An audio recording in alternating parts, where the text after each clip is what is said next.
So right now, Nigerians are feeling the country's major social welfare gaps amid coronavirus pandemic as the economy struggles to rebound from harsh blows dealt to it after months of lockdown. The economic hardship has been exacerbated by farmers-herders clashes that now threatens food security and other communal conflicts that threatens the very existence of the country. To address these challenges, the federal government says it will present a supplementary budget to the National Assembly for the acquisition of COVID-19 vaccines and for the procurement of equipment to tackle the insecurity. Joining me now is strategy consultant Kenny Adenugba. He will be speaking with us on this. Kenny, let's begin with you and perhaps our next our other guests who will join us along the line. Thank you for joining us, first of all. Now, when you look at the government saying it will be coming up with supplementary budget to address these issues of COVID-19 and insecurity, when you look at over the years, we have spent so much on these issues. COVID-19 just clocked a year, I think in February, that we have been trying to manage COVID-19. And sometime, I think last year or early this year, the government was saying it has spent about over 50 billion naira when it comes to addressing issues of COVID-19 across the 36 states of the Federation, including the Federal Capital Territory. And the question on the minds of a lot of persons is this what we should be doing now, asking for a supplementary budget? If we already had a budget, what is missing that we need a supplementary budget for? What really, are we taking the right steps? We're not. Right. Absolutely not. How so? When we look at some of these things that we see around, I see them as pure red herring. We most of the time we think that the best thing to do is to throw money at problems. Money is not solution, number one. Number two, it's also the question. But it's part of the solution. Well, but it's not the solution. Okay. Most of the time you realize that when you have this issue of, oh, we want to spend money, we want to do this and what have you, at the end of the day, it's all about self-interest at the end of the day. This particular supplementary budget that they're looking at, the question to ask is, what had happened to all the funds that had been given out to the military in the last 5 years? That we could not have all those APCs, all those platforms and what have you, as at now. We knew that this problem had been with us, this insurgency, this insecurity problem had been with us. So, and then, of course, we also have budget for it, so to say. There are security votes for the states, the federal government and the military, and what have you, also have security budget. Yes. The question is, what has happened to all of that?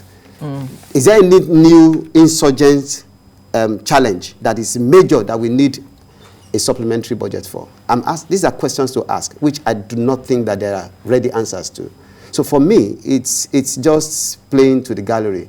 It's like another time to come to party for me. Right. Let's get our guest on Skype. He is the managing editor of the Avalon Daily. Ayodele Adio's perspective to this. Good morning, Ayodele. Thank you for joining us. Good morning. Thank you for having me. All right. I was just speaking with our guest with regards to our guest in the studio with regards to this issue of supplementary budget to address issues bordering on COVID-19 as well as insecurity. And he says that is not what we need at this time. I wonder if you are on the same side with him or you have a different opinion. Absolutely. I'm on the same side with him. But again, the problem is not just the fact that that is not what we need at this time. It's a question of poor, if not terrible, planning. The budget was passed earlier on this year, and you would have expected, what is a budget? What is a supplementary budget in any case?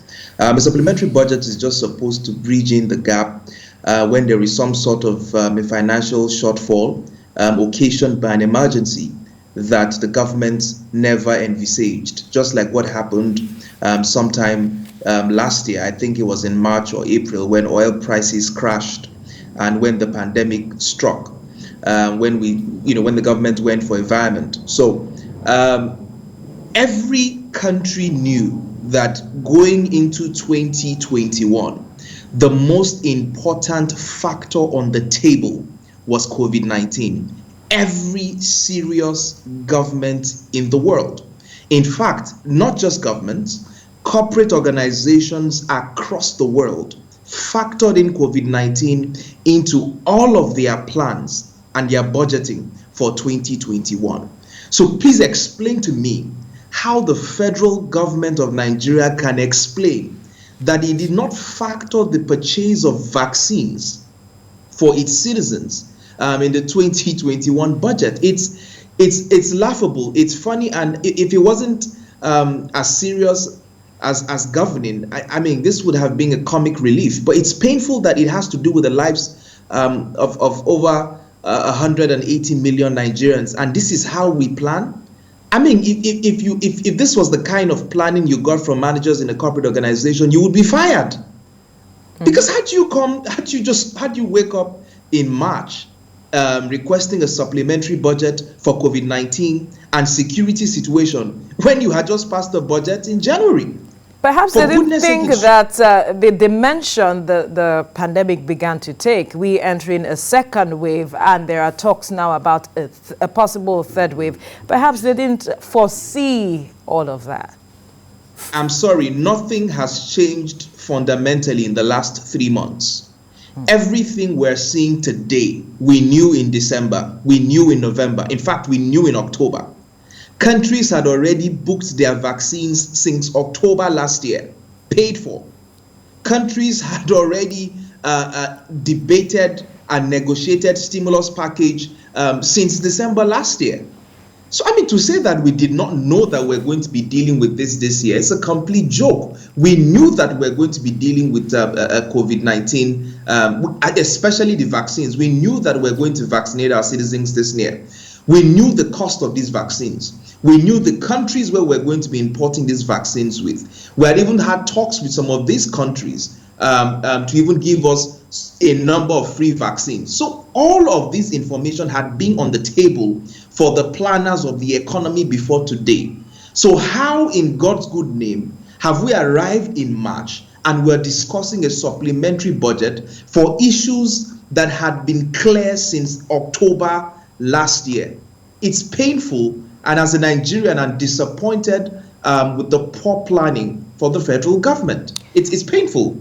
I utterly stay with you now. It's beyond the COVID vaccines. You also know that the supplementary budget is also about addressing issues of insecurity. And you know how much we have over the years spent on addressing these issues. And recently there was a publication on the papers talking about we have spent so much, yet we have gotten a little, very insignificant results, according to the papers now. And now we're also calling for budget, for a supplementary budget with regards to this. I wonder what you also make of this, with regards to insecurity. Is this also part of the fact that we are not planning properly to addressing issues of insecurity as well? Ayodele. Yeah, sorry, there was just a bit of a delay. Now, again, I repeat, nothing has changed fundamentally in the security challenges that we're facing as a country today.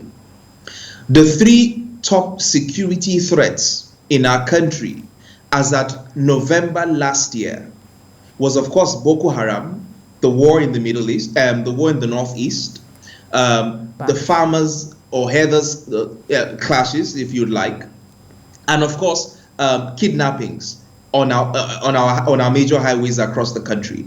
So you had these 3 major security threats that the country was facing. Even as at October last year, it was clear. If you looked at the global outlook in terms of security and the fragility of nations across the world, these 3 factors were highlighted as the major security threats for Nigeria. Now, it means that the entire security, for instance, the National Security Advisor will clearly know that going into 2021, his priority will be first to increase the offensive against the insurgents in the Northeast. Second, to deal with these herders. In fact, I even like to call them a militia group in the northwestern part of the country. And of course, the herders who are perpetrating mayhem in the southern part of the country. And of course, dealing with kidnappings on our major highways. This would have been on the table of the National Security Advisor. And I know that the man knows his onions, and he would have forwarded same to the federal government that made critical recommendations for what we'll need to do in 2021. So again, I beg to differ that in March, nothing has changed fundamentally. We know the security challenges that we're facing. They have not changed. They are the same. In fact, they've only exacerbated. So to tell me that you need extra funding today, or you've already had financial shortfalls today to deal with security challenges that you should have effectively planned for coming into 2021, again, is another letdown. Right. It is a serious letdown that we should not allow to slide so easily. All right, let's get back to the studio now to look at this issue. He's saying that, just like you pointed out earlier, our planning, a reflection of our planning. Does this go to show that this is why we get the kinds of results we get, even when we spend so much to address certain issues? Well, thank you. You see, just like what Ayodele said, when you have proper planning, you will not have an achievable result. And I'm not so surprised, really, in every sense of sincerity. I'm not so surprised, and I don't find myself being so disappointed, because I have seen the trajectory of this government's strategic planning has shown that there's not much to expect. So for me, whatever is going on right now is like same of the same that we've seen so far. You know, just like he said, you look at it from the beginning and you tell yourself, we knew that this was where we were going to be. You must always consider and ask yourself, where are we? Where are we coming from? Where are we? And where are we headed? Where do we go from here? And how do we get there? That is strategy. So then you can then come back and put milestones to be able to analyze and tell yourself whether you're achieving or not. But what is this government doing? We just want to look at, okay, fine, you know what, let's throw money here. And the truth of the matter is this, he is right to get so vexed in his spirit, or in his mind about these things. But I'm not so vexed again, because I have come to realize that it is the way of this government. So one, we knew beforehand that we're going to get to this point. Now the Senate president is talking about, oh, we want to now look at doing our own vaccine locally, yes, in the light of India saying that they're not going to export again. For now, EU saying that they are holding back vaccines and what have you. Did we not know as at last year? Were there not Nigerian doctors? In fact, a lot of persons had started calling for homegrown solutions. We had been talking about the COVID started. We have been talking about this since last year. Yeah. Even one of our leading traditional rulers had also talked about it. There have been researches going on over the last 10, 12 months. So, but the government wouldn't play into that. Suddenly, we wake up. What happened when we're looking at the budget in November, December, before it's passed? For us to know that, okay, fine, we're going to get to this point where we can't be at the mercy of other nations consistently. Everybody has his or her own problem. Have we gotten used to being at the mercy of other nations? Because some persons say perhaps we've gotten used to the truth of the matter is this: we have become a beggar nation. We're used to getting freebies. If we don't get it, then at the end of the day, and that's why people don't take us serious.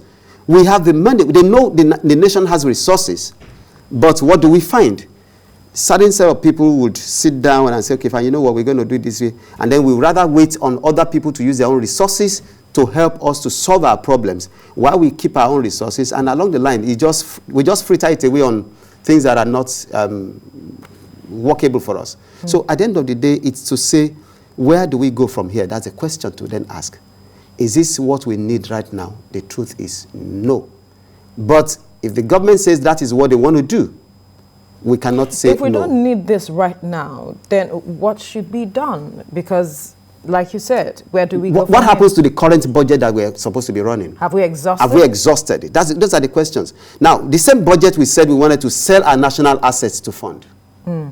So where is the money going to come for appropriation? For this supplementary budget? Supplementary budget. So these are questions. We already have a debt profile that is on the rise. Of course, we have our debt profile globally and even internally is astronomical. Yes. It's like we've left the next 2 generations. We've already left, debt for them, and now we're talking of a supplementary appropriation bill. The question is the current bill that we are running, the current budget that we are running, rather.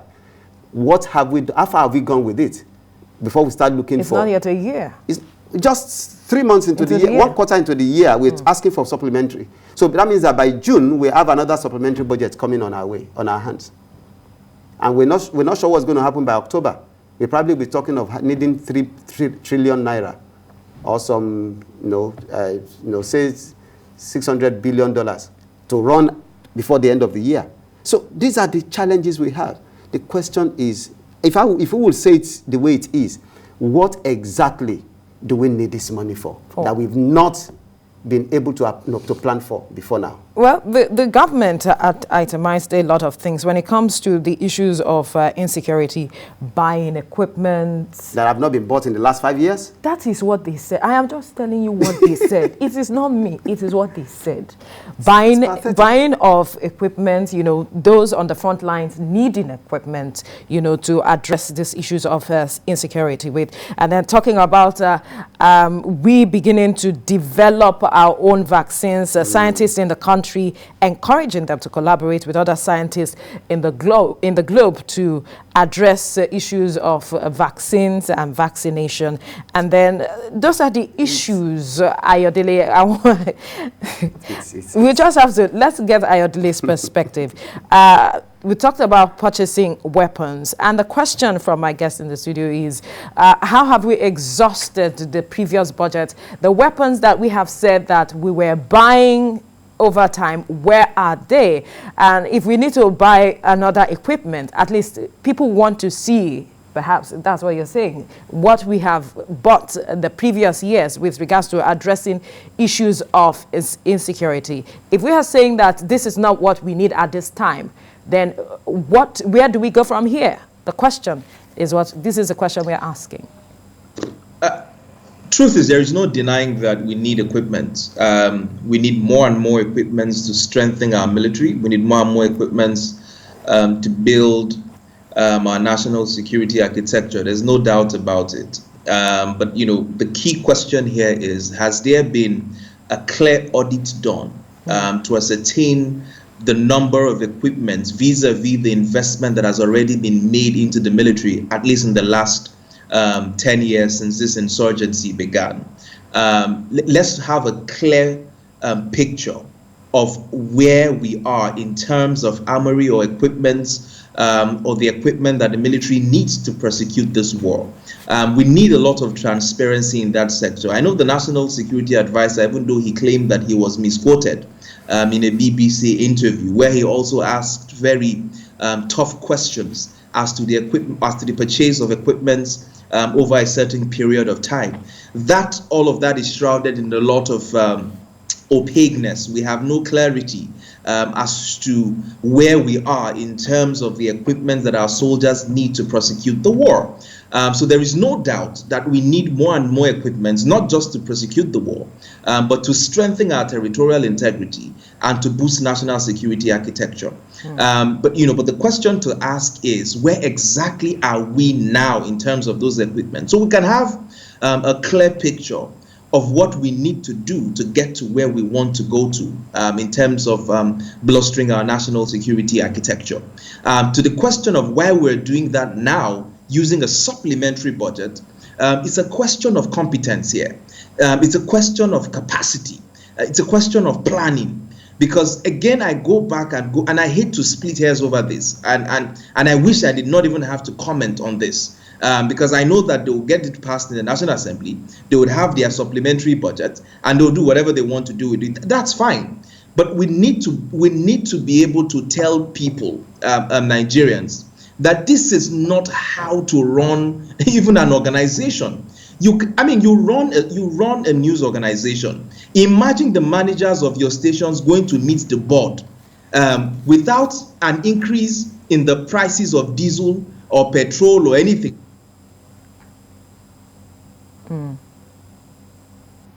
Ayodele, they're trying to make a point with regards to these issues. Perhaps, Kenny, your final words with regards to this. If this is not how, or this is not what should be done, how do we move forward still addressing these issues? We know we need to look inwards when it comes to addressing the issue of COVID-19, because a lot of persons have been talking about our capacity to manage pandemics, not just COVID-19, but every other issues that may come up as the years go by. Some have said that we haven't made a lot of investments into researching and all of that. That is why we find ourselves where we are now. And so if we come up with a supplementary budget, will that even address our years of not, funding researches and all of it? Will that move us forward? Because like Ayodele was saying, this will be passed, perhaps, whether we like it or not. Obviously, it will be passed. Yeah. If we have to look at it, like you said, the last word, it all falls and rises with leadership capacity, leadership ability to be able to see into the future, and there's what we call leading into the future.